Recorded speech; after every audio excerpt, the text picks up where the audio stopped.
After lunch, Carol said, "Crystal, I have to use the powder room. Come with me."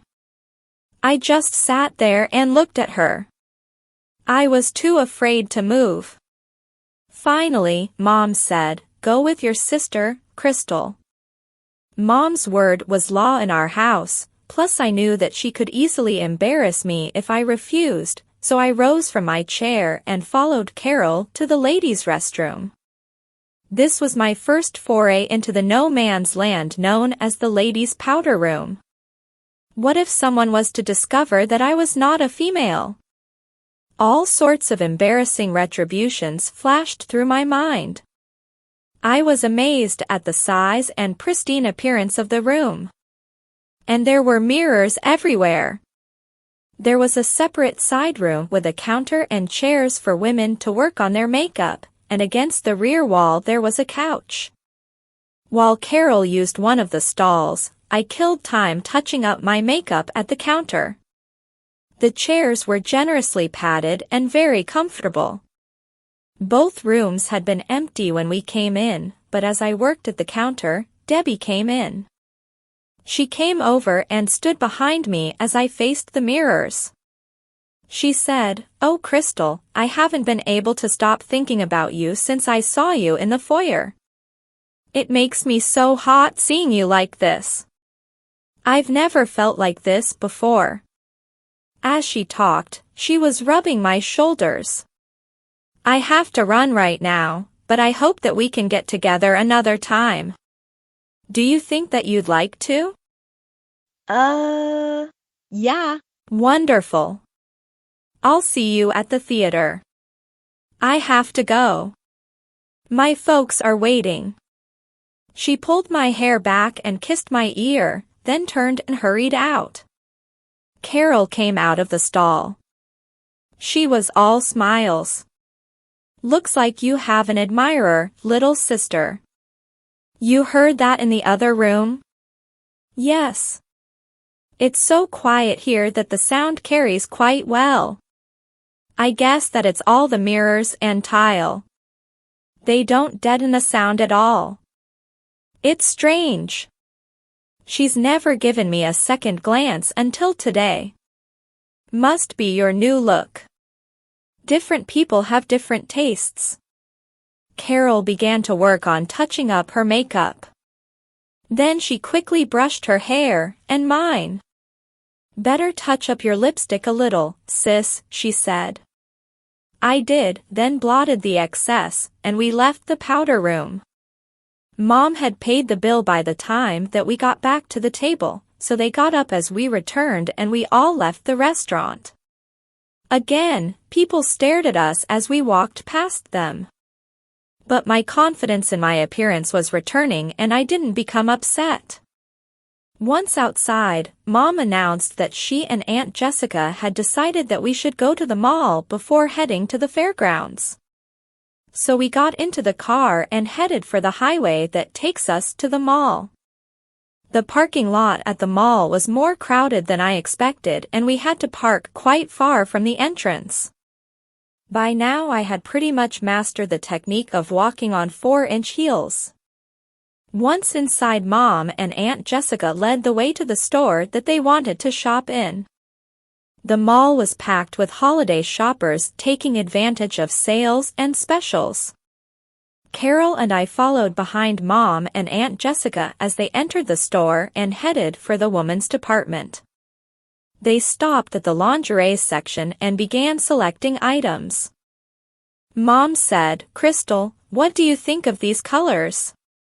Like a typical male, I had been trying to be as unobtrusive as possible. I didn't want anybody to see me touching the lingerie. But nobody around us was paying the slightest bit of attention to me, so I walked over to the display and said, "Very nice, Mom.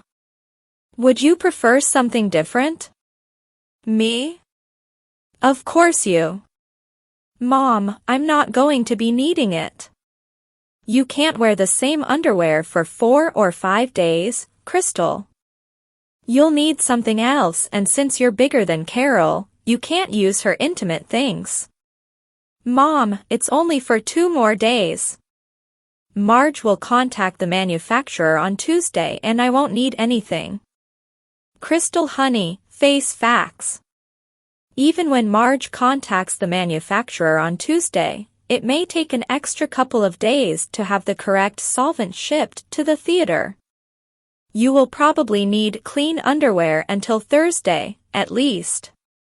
Mom was right.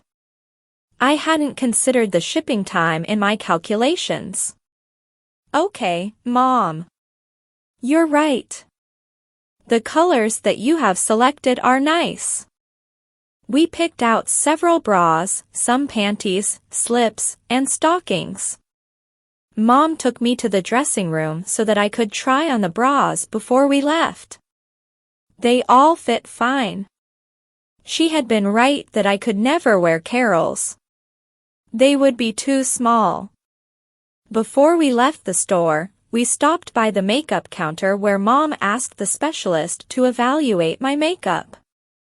The woman said that I looked fine but made a few small suggestions that I might want to consider. She said, "You have an excellent complexion for a young lady. Highlight your cheekbones a little more and perhaps use a slightly lighter shade of eyeshadow."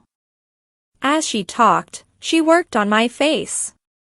When she was done, I thanked her after looking into the mirror and seeing the improvement.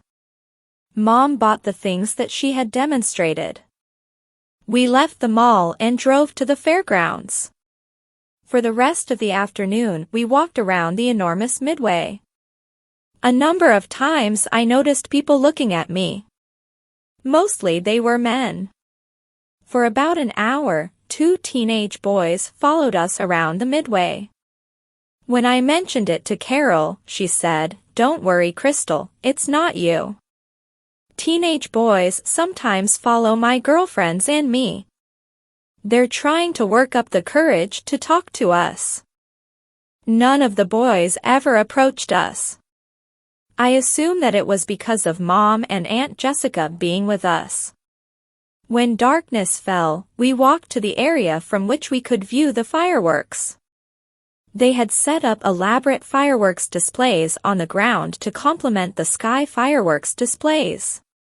They had really outdone themselves this year by choreographing the fireworks displays to music. When the final volley had been fired, with ear-splitting noise and vibration, everyone applauded. Then most people headed back to the fairgrounds midway, while we headed for the car. Mom had promised Robin Weber that Carol and I would attend her party, and she intended to get us there. I had grave misgivings about going as Crystal, but I was committed to go. The party was going strong when Mom dropped us off in front of Robin's house. It seemed like the music would be heard a block away. Mom said to call her when we were ready to come home and she would come get us. I was ready to call right now, but Carol took my arm and practically pulled me to the door. "Crystal, come on. There's nothing to be nervous about. You look like a sexy young woman, and nobody will suspect anything to the contrary." "Carol, I'm not just afraid of that. What if some guy wants to dance with me? I taught you how to dance 2 years ago. You've been to at least 4 school dances since then, and a couple of other parties. Haven't you danced to any of them?" "Yes, but never in a dress and high heels. It's not much different. You've been walking in heels for 2 days and look natural in them now. And believe me, the guys are not going to be looking at your feet. With that chest, you're going to be one of the hottest girls at the party. Let's go in, you'll see. Now put on your biggest smile." "Okay, sis. Lead on." Carol rang the doorbell. Robin's mother opened the door and after greeting us, directed us to the backyard. The party was taking place on the patio and pool surround. I saw that there were about 30 teenagers there, about evenly divided between boys and girls. Carol and I walked out the patio doors and were immediately greeted by Robin and several other girls. They crowded around us and quickly filled us in on the party gossip. Other girls detached from their groups and came over to greet Carol and her blonde bimbo sister. I felt very self-conscious, but not unwelcome. In spite of my trepidation, I began to have a good time. As Carrie, I was always on the fringe at social gatherings. But as Crystal, I became the center of attention. I didn't even have to make the rounds to meet people. They came to me. It was very heady stuff. I discovered that Carol had been correct earlier. The guys never looked at my feet. They had trouble even looking me in the eyes. My breasts seemed to be all that they could look at. But after all, wasn't that the intention of the designer responsible for this dress? Most of the guys at the party had steady girlfriends, and they were dragged away after their girlfriends caught them ogling my chest. I was invited to dance a dozen times by unattached guys, and at first I tried to refuse, but eventually I gave in and danced at least once with each guy that had asked me. I was very conscious of the movement of my breasts as I danced, and the reaction of the guys as they watched me. A couple of the guys that I danced with made a comment about the corset, and I told them that I had injured my back in an inline skating accident a couple of weeks ago. I said that my doctor had prescribed that I wear the corset until the muscles had healed. They all bought the excuse and told me that they were sorry to hear of my injury. At midnight, Mrs. Weber announced that the party would end in an hour and those needing rides should call for them now. She also insisted that the music be turned down to half volume for the remainder of the party, in consideration of the neighbors. Carol went into the house to phone Mom. I stayed on the patio and fended off amorous suitors. All of the guys that I had danced with wanted my phone number. I tried to tell them that I was going back to Ohio in a couple of days, but that didn't deter them. I knew that if I gave them a false number, they would only get the correct one from Robin, or one of her friends, so I gave it to them. When Carol called to me that Mom had arrived and was waiting out front, I finally managed to break away from my ardent entourage. I was relieved to slide into the car and head for home. Mom said, "Did you girls have a good time at the party?" Carol said, "Crystal was the hit of the party. She practically had to fight the guys off. The rest of us didn't have a chance with her there.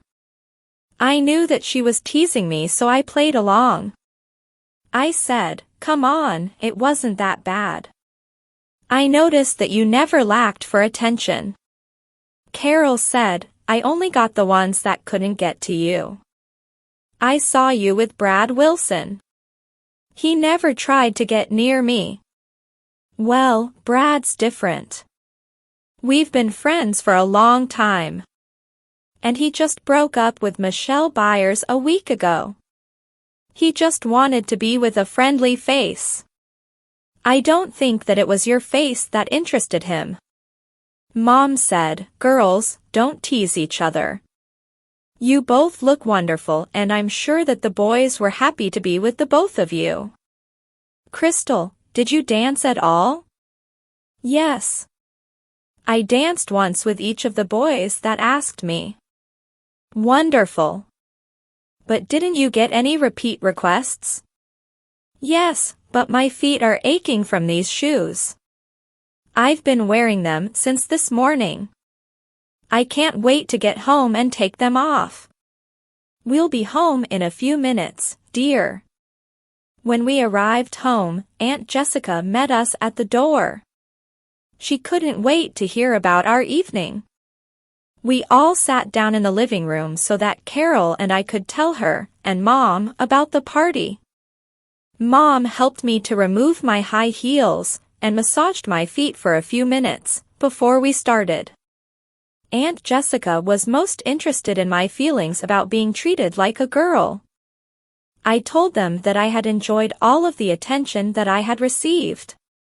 I had never lacked for a dance partner, or someone to converse with, during the entire party. Aunt Jessica said, "So Crystal, you're saying that you had a good time?" I hesitated for a second before saying, "I guess that I am, Aunt Jess." "And that means that you have enjoyed being a girl tonight?" "I guess so. But I didn't enjoy wearing heels all day." "All part of being a girl, honey."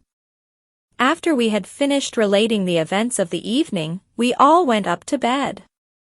Carol came into my room to help me with my clothes. When she had helped me to remove my dress and loosen my corset about an inch, I helped her by unzipping her dress. We hugged each other goodnight and she went to her room. I spent the next hour removing the rest of my clothes and jewelry, removing my makeup, putting on my sleepwear, and washing my underthings. When I had finally gotten into bed, I lay awake for some time thinking about the day's events. I had admitted to my family that I had enjoyed myself in my role as a girl.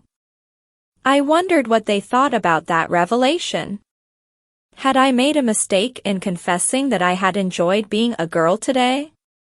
I felt very confused because I didn't even know how I felt myself. It has been wonderful to be the center of attention. Usually I stood on the periphery of the social events, with the other outcasts. I decided to put the thoughts of the party aside and I was asleep in minutes. That night I dreamed about my day and night as a girl. Please subscribe for the next part and visit my Patreon page for early access. Patreon.com/Eden07. Link in the comment. Thanks.